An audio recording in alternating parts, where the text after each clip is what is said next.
They tell me you're a man with true grit.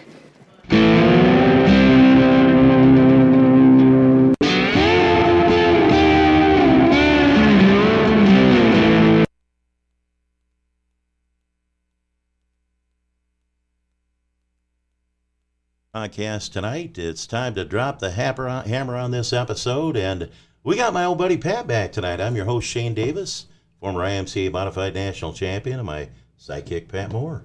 Hey, Shane, I'm glad to be here. I've been away for a couple of weeks, and I'm glad to be back. All right, man. Hopefully that rain stays away, and your son doesn't have any more games that are rescheduled to Monday night, and we can get this thing going. You know, I had the schedule set up perfectly so that I could be here every Monday, and then we went for about 10 straight days with rain, and all of a sudden that wreaked havoc on not only racing schedules but also baseball as well, unfortunately. But I'm glad to be back and ready to get at it tonight. Sure. And we've got our esteemed guest, the great Terry Hirst. Yep. Terry, it's great to have you on the show. I'm just so happy to be here. All right. Well, hey, we're going to cover a couple of things before we get to you, Terry and Pat. Yeah, thanks again for tonight's sponsor, Done Right TV, for supporting our Done Right True Grit podcast. Done Right has a variety of products and services like Done Right Racing pay-per-view. They simulcast racing from a multitude of racetracks all across our area, both live, and they also have video replays, which are a great way for fans and racers alike to check out racing, both of theirs and other places around. So please feel free to check it out on donerightTV.com, as well as internet video production, smart home and security technology.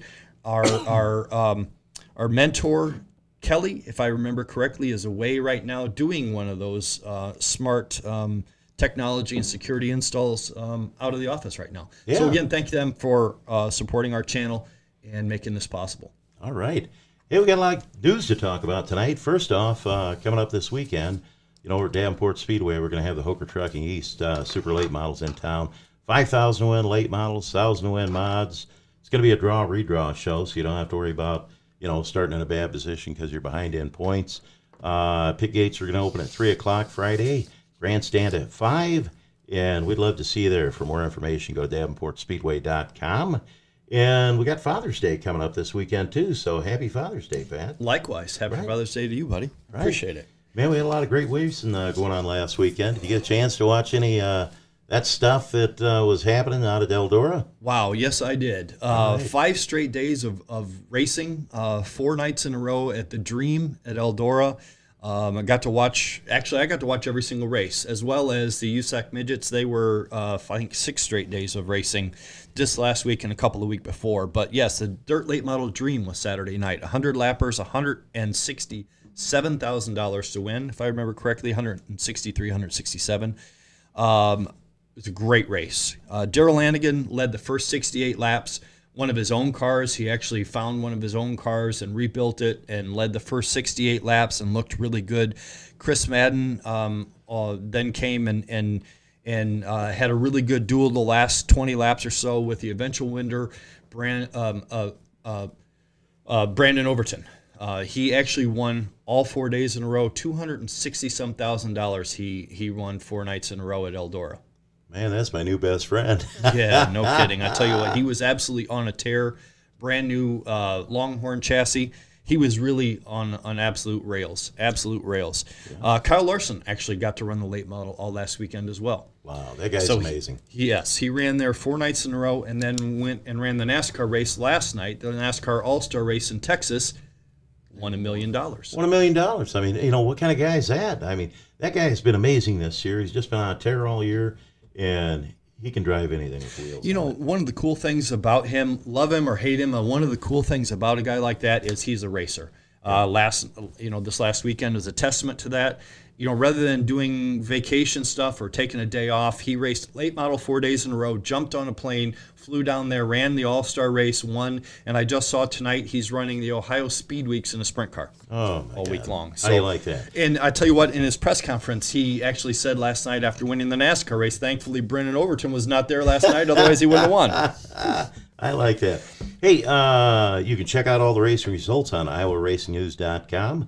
And just want to give Spencer Dirks props. Was gone for a couple of weeks, had some health issues, made it back last Friday night. picks off the modified feature win. I mean, my God, you'd never know he was out of the race car for a couple of weeks by the way he got that thing around the racetrack. And then Justin Kai, Flying Farmer, picked off the late model win Friday night. How about that? Another great show. Yeah. Another great show. Out in Stafford, Connecticut, the brand new series, the Superstar Racing Experience, the SRX series. It's a brand new series that was live on CBS. It's created by both Ray Evernham and Tony Stewart. They had opening night Saturday night, had a great show with standing room only out at Stafford, Connecticut. A modified ace, Doug Colby, ended up bringing home the win. That's one of their elements, is it's nothing but superstars plus local hot shoes. Doug Colby actually knocked off all of the hot shoes and won. Wow. Yeah, it was another great race. Greg Biffle ran second, Tony Stewart ran third, and they have their second show this coming Saturday at Knoxville. Great. Well, hey, if you're listening to the show out there, make sure and share it on your own page, share it on Facebook, YouTube, Spotify, share it wherever you can, and that'll help us out with our numbers, man. Yep. Make sure you like and share, and as Shane said, make sure you share it on your local or your personal social media. Terry, it's time to get to you. How you doing? I'm okay. All right. Enjoying all the input. Yeah. Well, hey, what we want to talk about, we're going to roll the clock back. We're going to go way back to 1984. You had Midwest Fabrication. Mike Cothran won that IMCA Modified National Championship. But IMCA was a little different back then. Today, they take your top 30 finishes, and the guy with the most feature wins out of 30 is your national champion. But back then, we had to do a little traveling, didn't we? We did a lot of traveling. And tell me the numbers there, Terry. How many nights did you guys race in 84? We ran that car, as I remember, about 97 nights. Okay. And it was all the way from Minnesota to Oklahoma to out in Indiana. It was just, we were on the road every weekend. Oh, my God. Now, Mike was probably working a full-time job. Was he working for you at that time, Terry? Mike was working for me as a welder. Okay. And he welded chassis up during the day, and we'd race on the weekends. And if we left, a lot of times if we were going to leave early in the afternoon, we'd start at 6, so we could still had the work to do. Yeah. And then we had to be back there Monday morning to open the shop up. Now, a lot of people had your race cars. I remember Jim Metlin had a Midwest Fabrication car. Jeff Morris had a Midwest Fabrication car. There was a lot of them out there. And, that to win that national title was pretty important back then. Talk a little bit about back then. Today they got crate motors. And so, it makes life a little different. But, boy, you guys sold a ton of motors back in 1984. In 84, through that season, we sold 10 motors. They had a $300 claim on them, and that's what they sold for. Yeah. And so you were buying them where? I went down to Gustav, down at Automotive. Yeah. And I was buying the motors from him. He was doing the motors, something, not putting a lot of money in them, cheap pistons, just a stock motor with some pistons and rings. And we were paying him $500, $550 in that neighborhood. Man. And of course, the claim back then, I think it was $350. $50 went to the record driver for pulling it out. Yeah. And you got $300. We got $300. So you lost money every time a motor got claimed. Well, we were really competitive in that car. Oh, my God, you guys were. We felt we had to win two nights, run up front 2 nights, and that would make enough motor that when we sold for $300, it was a break even. Yeah. We didn't lose any money. Now, Thomas, we may have a picture of that car. That was the M1 car, the white car, and that was modified that they won the national championship in. And there it is. There you go, Terry, right there. Yep. We're looking at it on the screen over there. You can probably see it behind me. Oh, I can see it behind you. Okay. Yep. B&H used cars and parts. Junkyard was an important sponsor back in the day. Because, we talked earlier, I had Ian J. Mellett sponsored me. They had, I'm not kidding you, a mountain that was 50 foot high. That had engines in it. And Larry Shappett said, hey, you can have any of those motors you want. So I would climb that mountain, and I'm looking for 010 blocks because I want 4-bolt main, steel crank, small block Chevys. And literally, I'm rolling these Hemis. Get out of my way, Hemi. Rolling Hemis down that hill. And, they're probably all ground up over in China and been made into something by now. But we want the small block Chevys. So having a sponsor like B&H was very important back then. Well, I'm going to tell you, the sponsor, I look at that, and that's something that Mike put together. Okay. And that, I mean, I didn't have anything to do with the sponsorship that went on the car. In fact, I don't recognize B&H or I just don't recognize them. Yeah. Okay. So Mike, Mike's probably my age, probably about 62 years old, but he was one of the top modified drivers back in the day.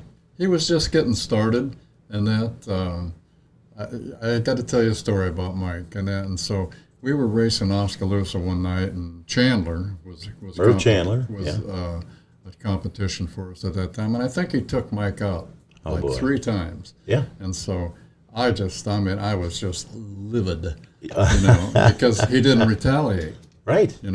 And so Chandler came over to the car and started apologizing. I says, "Hey, Merv, it's like this. If you touch the car again, I'll guarantee you who will be driving it next week."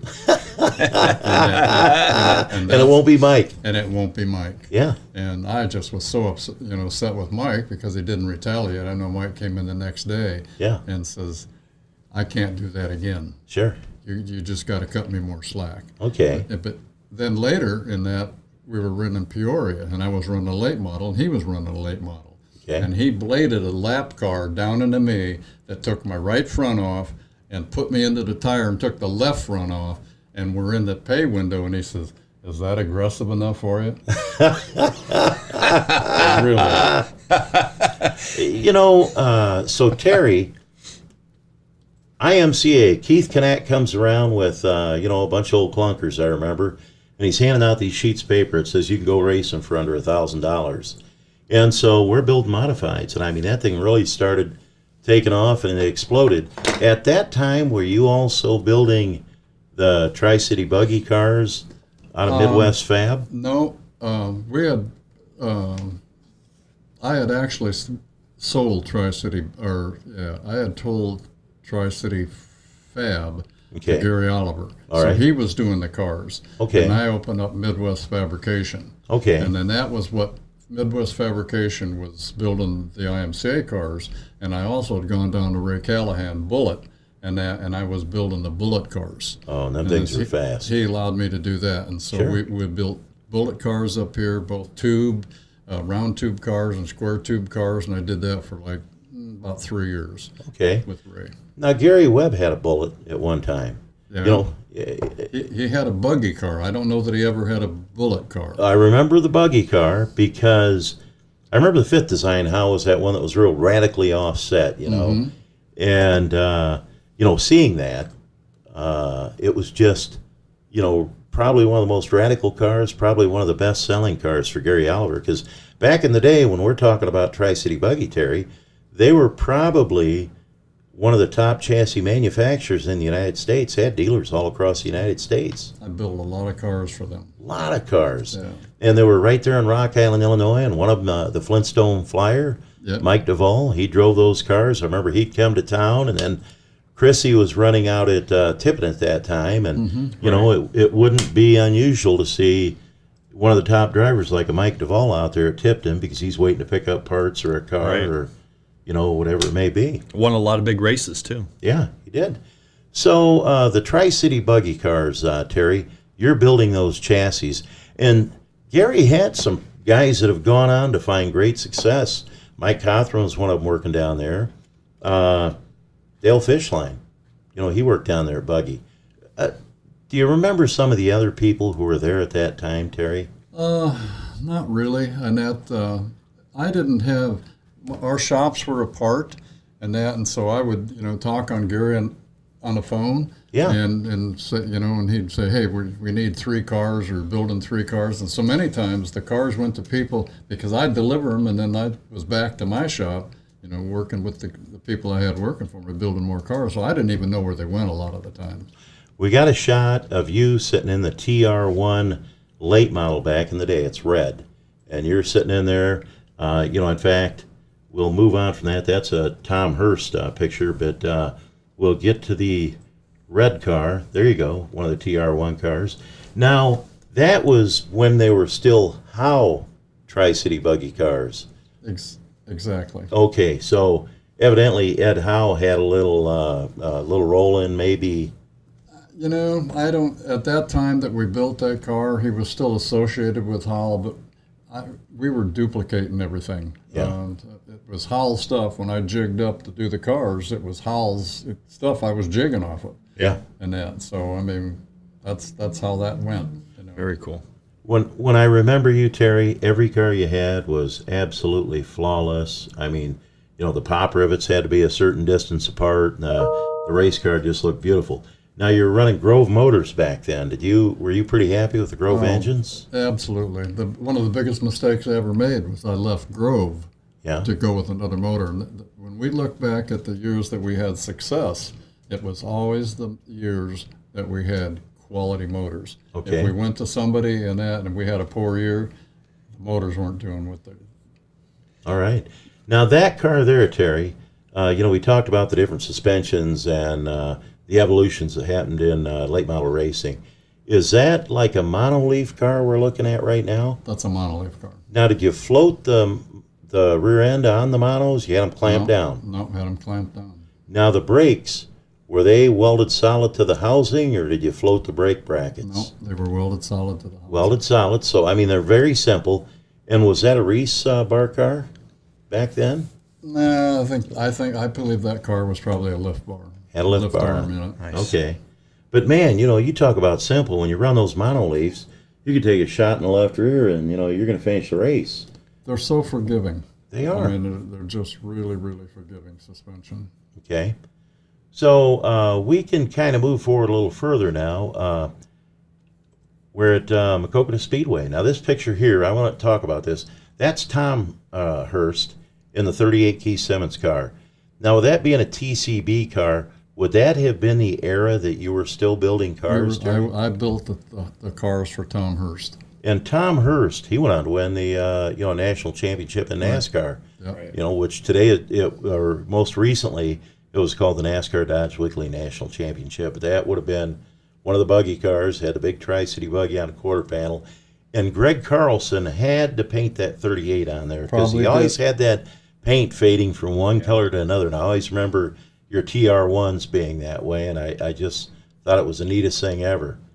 And that car, they went all over the United States and ran late model with that thing and won races. I did share a story with you with Tom Hirst, and we're at Davenport, and Keith was building the motors for the thing, and so we're parked right side by side. I mean, the cars they're identical. It's the same thing. He was running the same thing I was running. Okay. And so anyway, they broke a motor, and so they changed the motor, and I think they went out in the heat and they broke another motor.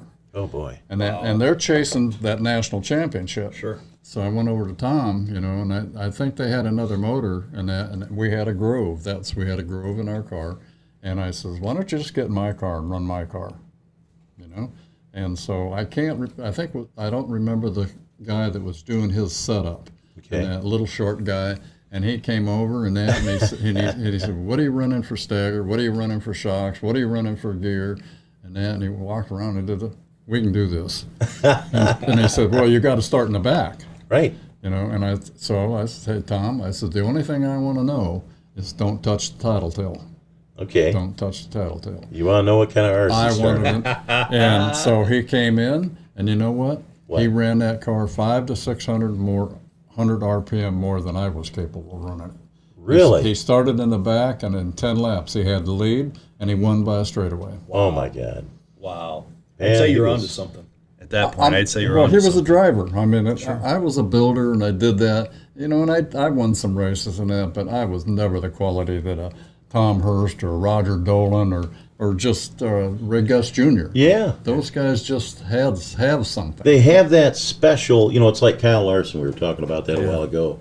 And Pat, he's just got that, innate ability to climb from, a dirt track car to a sprint car to a late model to a cup car. Right. All these different weights, different tires, different everything. And man, he's just in tune with that car. Yep, that's a true racer right there. It is. And they only come along maybe once in a generation. I remember Tony Stewart, when he was coming up, he was the same way. He'd run a late model up in Wisconsin on a Thursday night, jump in a sprint car on Friday night. He'd jump in something different, a midget or something on Saturday, and then he'd run an Indy car at that time on Sunday. And then when he got into NASCAR, it was, obviously he was a true superstar in NASCAR as well. Sure.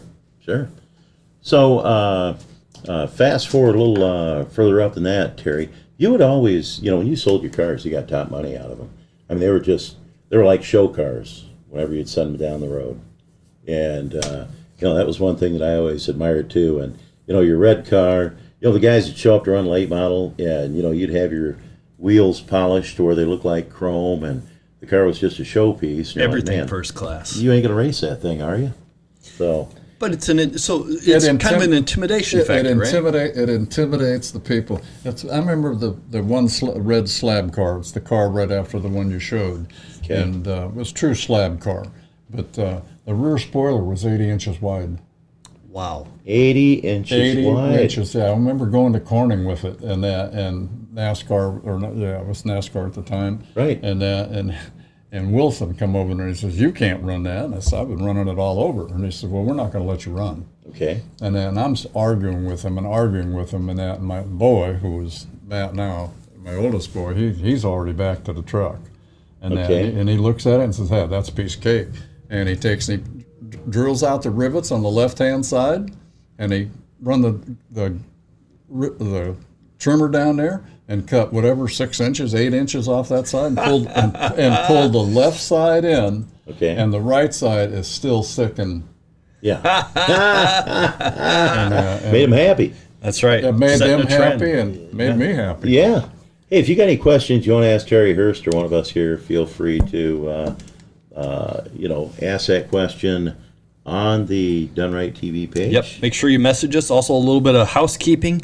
As we said last week, we're adding a sponsor to the program. Great. And so if you own a business and you'd like to help keep the show alive, please feel free to reach out to Wilk Egger by email. It's WILKEGGER at DoneRightTV.com. That's WILKEGGER at DoneRightTV.com, and inquire about a spot. We'd love to take care of you, love to add you to the program and help support what we're doing. Also, we continue to talk about the retail store here at Done Right on Locust Street. Kelly does a great job of broadcasting racing all around the Midwest, as well as home security solutions, smart TV installs. He kind of does it all. Feel free to check us out on DoneRightTV.com, or absolutely come and check us out here. And this is where the studio is located on West Locust, right here in beautiful downtown Davenport. All right. Okay, Terry. And also, don't forget to like and share. Please, like and share. Like and share. Terry, what do you think your best moment in racing was? What was a highlight? Was it just recently picking off that win, up at Maquoketa Speedway? I talked to Jeff Walker, called me after we had the win at Maquoketa, and he says, you're going to find out that's probably going to be your most memorable win.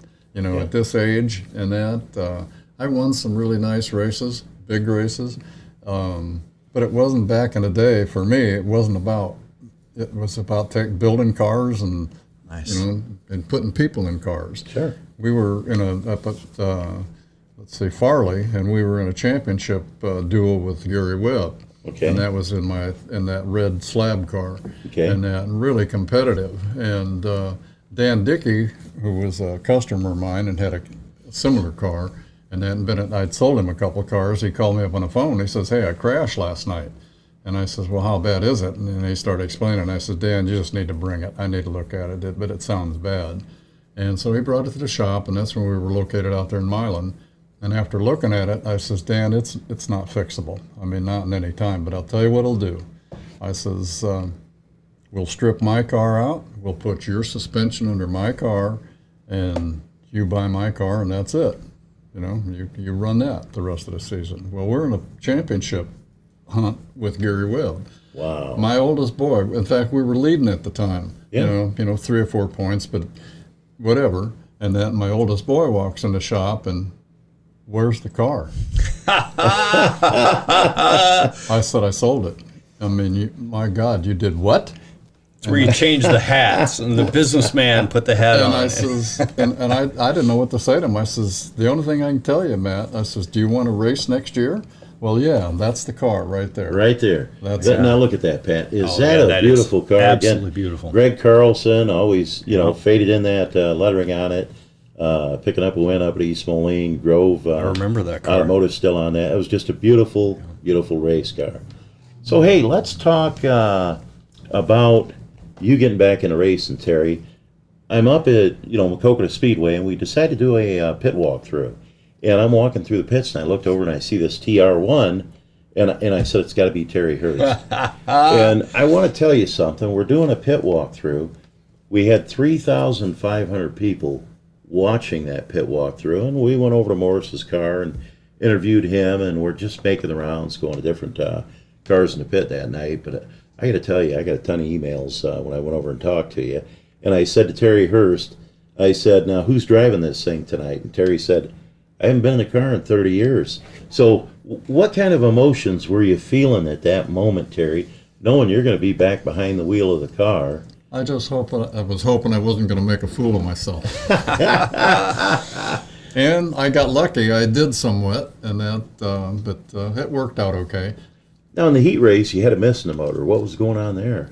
Maybe that was hot laps. No, it was actually I didn't remember the miss. What happened is that car was just really set up. I had a lot of bite in the car, and it's got a lot of forward bite.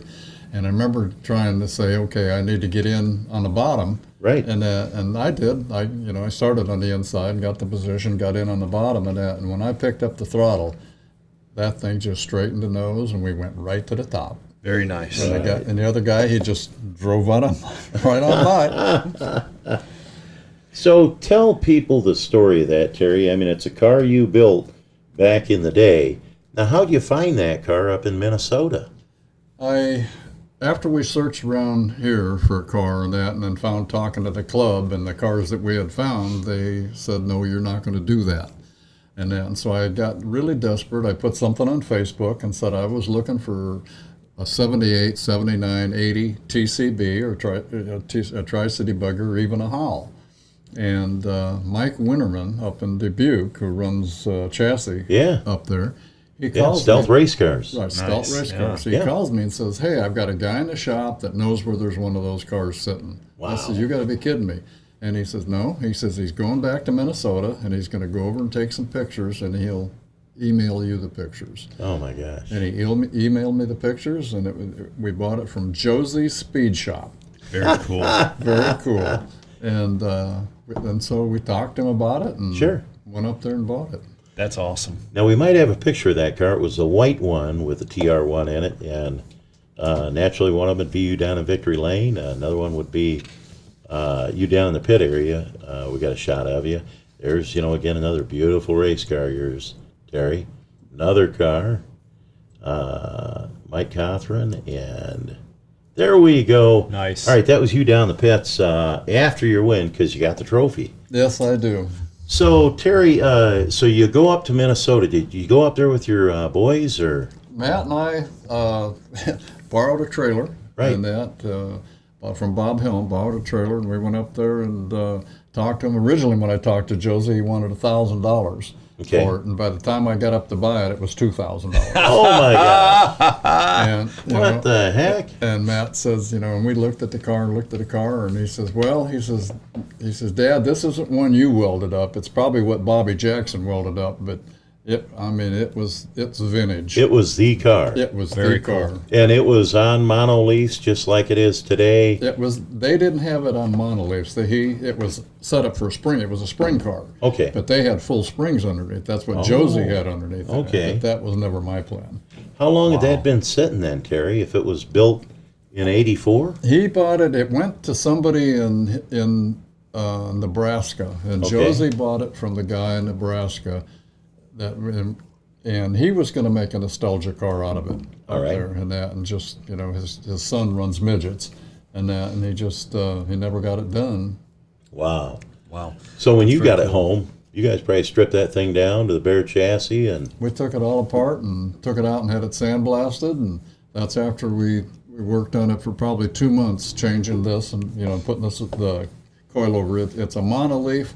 there we are in Victory Lane. I'm down there with you. Check that out, Pat. That's awesome. Now, Terry was so nonchalant about that. I mean, no kidding. I was so excited when I ran down those steps from the judge's stand. I twisted my knee. And so I'm standing kind of funny there, and I limped when I walked in tonight. But, it's one of those things. I remember it was still bothering you Friday at Davenport. It was. Yeah. But, man, I want to get out there and, talk to Terry. And that car, the picture doesn't do it justice. That thing is absolutely beautiful. It's a Terry Hirst car. It's stunning. The way they put that thing back together, it sounds awesome. And, I just thought, I really started praying. It got down to 2 laps left to go, and I'm like, Lord, bring him home. Let him pick this thing off. There's something special when you put your heart and soul and you build a car like that. There's something that you have an attachment to, and no matter how many you build, there's always something that of you in that car. So I can relate to where you come from. We really tried. We were so proud of the red TR when the slab car and talked about, and this whole thing. I met my son and just says, this just has to be on the same quality level. Very cool. And that, yeah. We had talked earlier on about Darrell Lanigan at the Dream finding one of his last Club 29 cars and went down and picked it up and that's what he ran. It was the only Club 29 car running at the Dream last weekend. So that's very cool. Yeah. Building cars and having that experience, I can attest to it, and I know exactly where you're coming from. Yeah, that's just. So Terry, all the tracks you ran over the years, half mile, quarter mile, 3/8 mile. What was your favorite track? That's a hard one. I tried never to do that. Yeah. And that because then I always felt I was at a disadvantage if I rolled in there and said, well, I'm not really happy with this track, or this isn't my favorite track. Sure. And so I never had that. I just never did that to I just says, hey, it's a racetrack. Everybody, I'm here to race. Yeah. Nice. All the traveling we did back in the day, I still love Davenport Speedway. And I got to tell you, I love the old Hawkeye Raceway before they tore that thing out. Man, that just always had bite in that racetrack, and you'd fly like a bullet down the straightaway.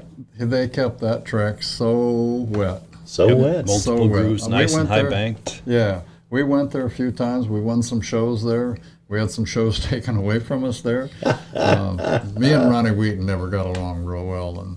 Sure. And then we had twin 50s out there one night, and I followed him for the first 50, and I just didn't, it was so heavy, and I just didn't have enough stagger in the car.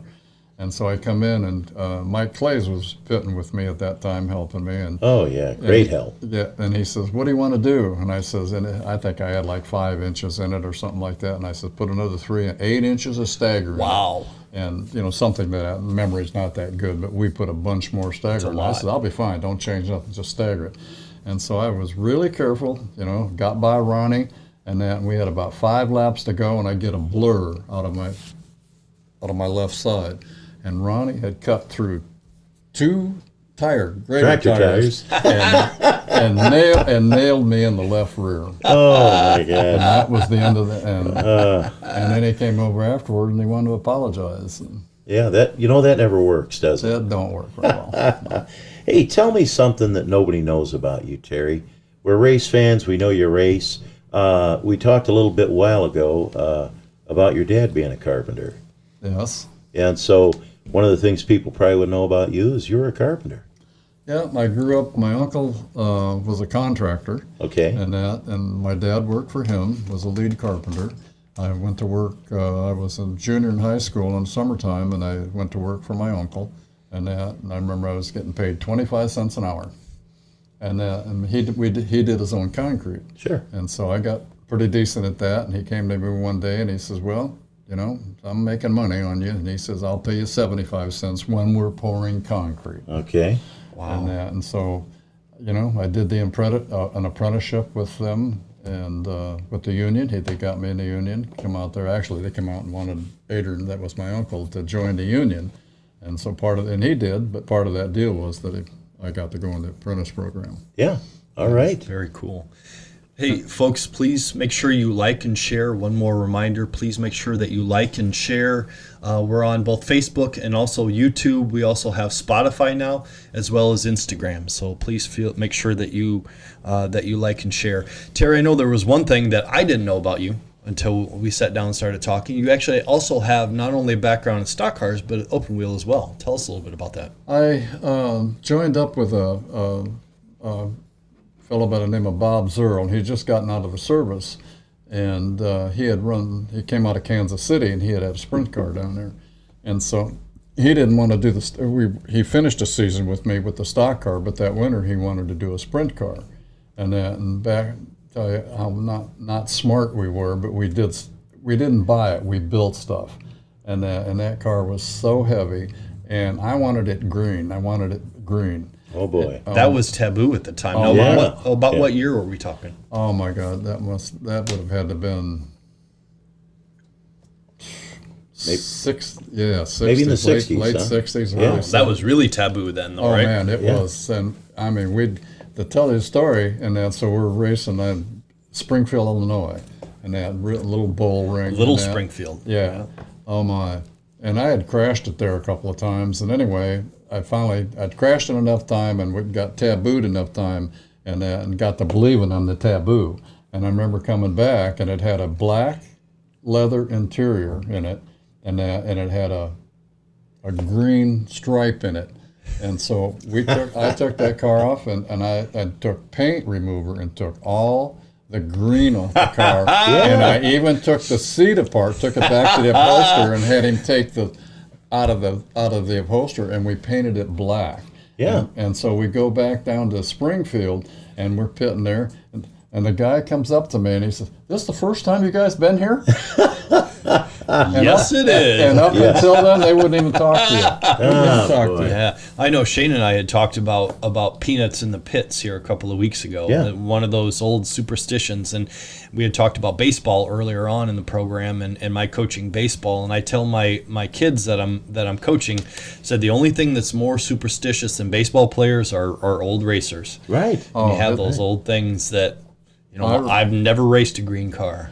I remember when I showed up at Knoxville, Iowa, with that green car. And of course, at Knoxville, you've got to have a veteran driver go out and drive the car to make sure that it works. Sure. And so the only buddy that I knew there was Jerry Blindy. I had been down to his shop a couple times, so I walked up and talked to him. And he says, "I am really tired." And I said, "Jerry, I don't know anybody else. And if you don't get in the car and so, okay, if you bring it up here and I'll get in it and go out and try it." And I swear to God, it took him 5 minutes to even get to where he was going to get in the car, right? And so he puts one foot in the car, and he's got the other foot on the ground. And this pit guy comes and says, "Pappy, do you know that car is green?" Oh man, boy. he turned around to me, and he went up once, and he said, "What are you doing to me?" And he absolutely just was absolutely upset with me, big time. And funny story, you talk about that, Terry. Pat has one of Jerry Blundy's old cars in his shop out in Coal Valley. Yes, I do. You talk about that, Terry. Yep. I remember the first race I went to in a sprint car, and that was Knoxville, Illinois, and it was the first heat, and I'm in a t-shirt, collared shirt, but short sleeves, no driving suit, and Blundy passed me on the inside, and Reichert passed me on the outside. Wow. And I came in from that, and I says, "Look at me, I gotta be bleeding," because I hurt so bad in the arms and stuff. Oh my gosh. I take that back. I did have a suit on, because when I went back home, I took it to my wife at the time, and I says, "Take this sleeve, and I want it padded all the way down here." Yeah. And so she sewed padding inside the suit. Wow. And that, because back then it was just open. You turned it sideways, and you just got hammered. That stuff hurts. Right. That stuff hurts. And I started racing back in 1975. You didn't have to have a fire suit. I mean, you had on jeans and a T-shirt in 75. That was it. Open face helmet, and let's go. Wow. That sprint car, there were so many memories there. I remember the first sprint car race I went to, and of course, you had the goggles at that time, and you just, and cover-ups. And then I didn't understand you were supposed to pull the cover-ups down, and then you got them when the race is over. But I would be pulling them up, and Bob says, "You're going down the straight, and you see this Like tear-offs. Yeah, all the tear-offs. And That's I right. come in and everybody else has got them hanging around the neck, and I don't have any. They're all gone. Oh my God! And so, And somewhere somebody said, "That's a great idea. We're That's going to make right. them really thin and put them right on the visor." Right? I like that. I love that story. You know, we talk about those, different things that you got to watch out for. So the night you won, Terry, I'm up in the announcer stand up there at Macocata Speedway. It's Lucas Oil MLRA, so we got the Lucas Oil people up there with me, and I'm eating a bag of peanuts. And then I shared them with a couple other guys, and that gal, the scorer from Lucas Oil, turned around. She says, "My God, what are you doing?" And I said, "I don't race anymore." I said, "I'm eating peanuts." I would have never ate them down in the pit area. right. But hey, I'm safe. I'm just That's right. announcing. This is not the pits. I don't know what what your could deal go wrong? is. I mean, the building That's right. collapse or what? Yeah. Number 13 was another thing that people were superstitious absolutely. about. Yep. You know, Yep. And trust me, I have some sprint car stories. We don't have time for it right now, boy. but I will. I'll throw them out there at some point. Guys, if you're watching, feel free to comment, ask questions for either one of the three of us, any one of the three of us. Also, please make sure that you like and share Facebook. Check us out on YouTube. We're also on Instagram and Spotify now as well. so Terry, what is it that made you want to race? Now, Pat's dad raced. My dad owned race cars. What got you into racing? I was going to college in Indianapolis. And you're going to what college? Lane Technical College, Okay. architectural college. Yeah. And I got to dating a girl down there, and she was all into the Indy 500. Wow. And so I cut classes for 2 weeks Oh to boy. go out there every day. And we found out if we went out early, like at 8 o'clock, and we had white pants and stuff on, we'd go down and we'd sit clear down where the also rans. Yep. And then eventually they'd come out with a car, and we'd get to talking to them. And the pit guy, the pit stewards, they'd recognize you with those people. And then when they would go back to Gasoline Alley, we'd just go right with them. We did that for 2 weeks. Wow. He's a kindred spirit. Yeah, Little that's did I right. realize that, the two weaknesses that I have, both girls and racing. I know, my gosh. What could possibly go wrong? That's right. Everything. You're in college, and what could possibly go wrong? Right. So Terry, the number TR1, where did that come from? It's represents Tri-City Frame and Tri-City Buggy. Okay. The first blue car that you had up there, that's what it was, TR1, and Yeah. in black letters behind it said City, so it was Tri-City, Okay. and that's what it stands for. And I had a picture up there too of a T36 car. That was yours, wasn't it, Terry? That was mine too. Yeah. When Mike, one of the Peppers, Right. Mike Clays and Joe Peppers Okay. came and got involved in the car, and Mike Clays was a big fan of Joe Shears, Oh, which was there- 36, and of he course. he had worked for Joe up there, and so he was involved in the car and tried to make him inclusive. Me trying to make him inclusive, I says, "Hey, we'll just call it T36." Okay. All right. Very cool. I love stories of how people come up with the numbers on the car. It seems like really interesting stories that's always involved in it. Dave Walden asked, did you race in Peoria in the early 90s? Yes, I did.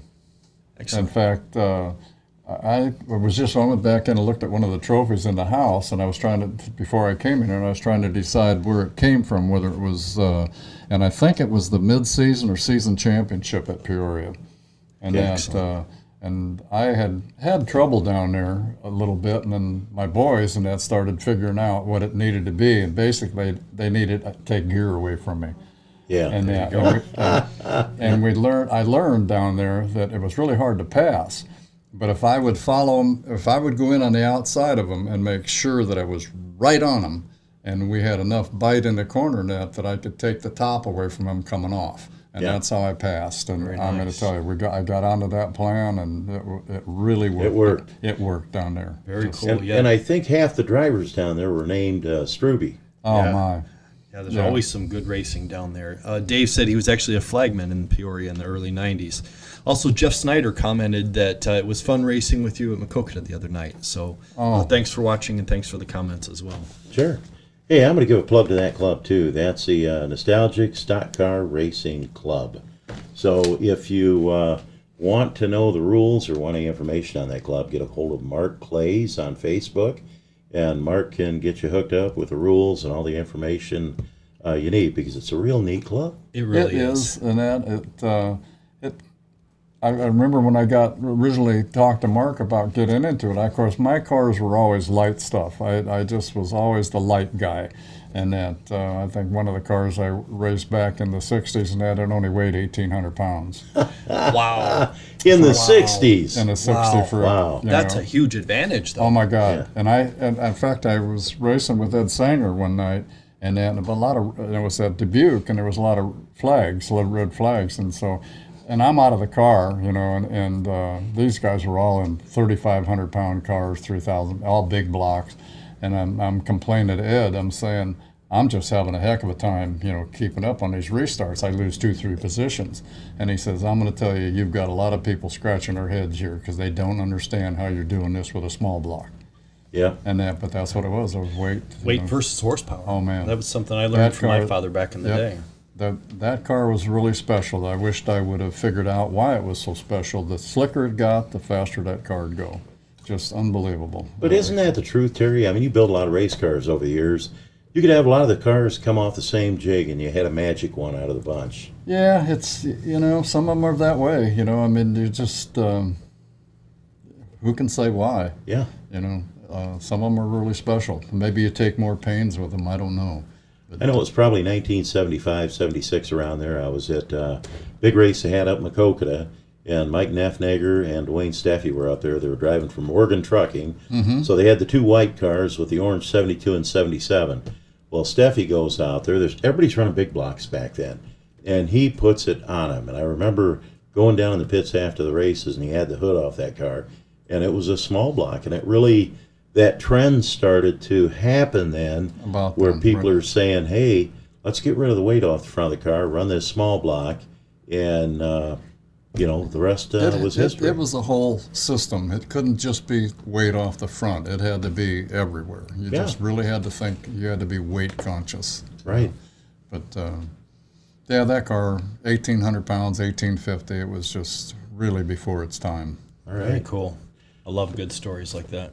Well, hey, Pat, looks like we're winding down on the show right here. Yes, we are. You got another ad? I do. Once again, thank you for Done Right TV and all the amazing support for all of your television, internet, video production needs, smart life and smart security specialist needs. Call the people who are going to get it done and get it done right the first time.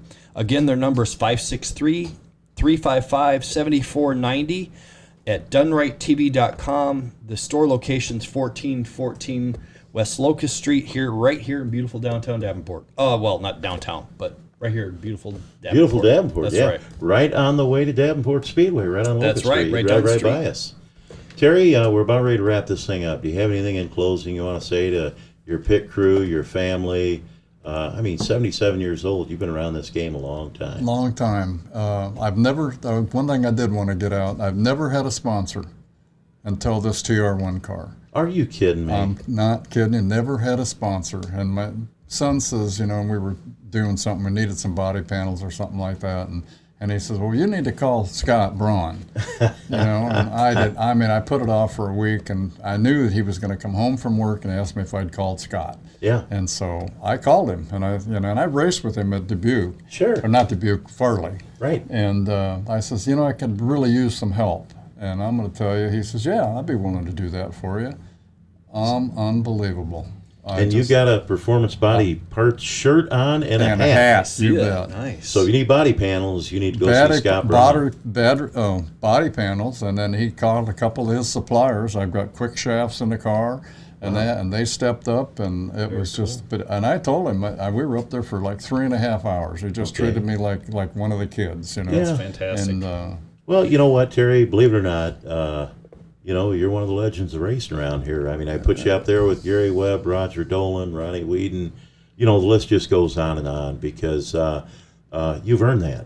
You know, respect something that's got to be earned. They don't give that stuff away. Well, and if you're in this game long enough, you know, you have earned it, Terry. You really I appreciate it. I really do. And Yeah. Quick shout out. I see Jeremiah Hirst is watching, and shout out to the 41 team.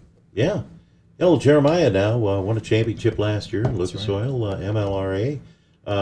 He's got that thing humming pretty good right now. Yes, he does. Yeah. Yes, he does. Garrett Albertson's got the other Done Right TV car humming pretty good. So make a lethal combination. They Kind of do. a 1-2 punch. All right. Well, hey, want to thank everybody for tuning in tonight, and thanks for checking out Terry Hirst and Pat and I. And please share this show. After we go off the air, you can share it. You can put it on Facebook, YouTube, Spotify. Hit the like button. It'll help us out a lot. This is Shane Davis saying God bless each and every one of you out there. And Pat, we'll be seeing them around the track. Look forward to it. All right. Good night.